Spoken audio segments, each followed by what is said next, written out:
द्वितीय श्रीक्षेत्र बारिपदारे गड़िला रथ अपराह प्राय 2:30 समय प्रथम बड़ ठाकुर बलभद्र रथ टणा हो माउसीमा मंदिर में पहुंची पर आरंभ होता देवी सुभद्रा रथ टणा। सुभद्रा रथ टणा हो अधा बाट टाउन थाना सम्मुख में पहुंची वर्षार भिजी भिजी हजार हजार संख्यार महिला टाणी नहीं देवी सुभद्रा रथ। आसंता काली पुणी थे रथ टणा हेब।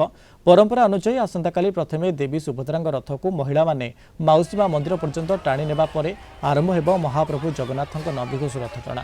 प्रथम दिन शांति श्रृंखला सह रथ टणा शेष होता बेले व्यापक पुलिस फोर्स मुतयन कर 30 प्लाटून पुलिस फोर्स मुतयन होती। महिला सुरक्षा को आखिगर रखी 5टी सिविल स्क्वाड गठन होती। आज आम अच्छन बारिपदा पड़िया माँ सुभद्रा को रथ एना टाणा जीवो।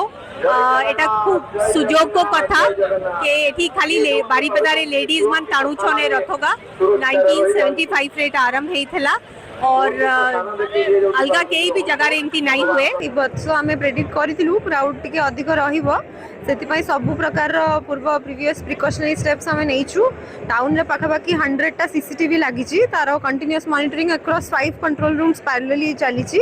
आम sufficient health team fire team police team administration तरफ टीम सब टाइप रो टीम डिप्लॉय होइचंती। और एटा बारिपदा रे रथ यात्रा पाई हमर स्ट्रांग डिप्लॉयमेंट मध्य पुलिस तरफ रु करा हेची। टोटल हमारा 3टा एडिशनल एसपी और 7टा डीएसपी और 17 इंस्पेक्टर्स और पाखापाखि 80 एसआई एएसआई माने और 30टा प्लाटून और 250 होमगार्ड्स मध्य डिप्लॉयमेंट कराई ता सहित एनएसएस एनसीसी वॉलंटियर माने पाखापाखि 500 जना एंगेज कराई छवि टाणी बहुत खुशी बहुत एक्साइटेड आमे माने 2 दिन धरिक आमे रथ टाणीबू। इवन हमर द्वितीय श्रीक्षेत्र रे स्पेशलिटी होची जे महिला माने ही आमे माने रथ को नहीं कि माउसीमा घर तक पहुंचई थाउ।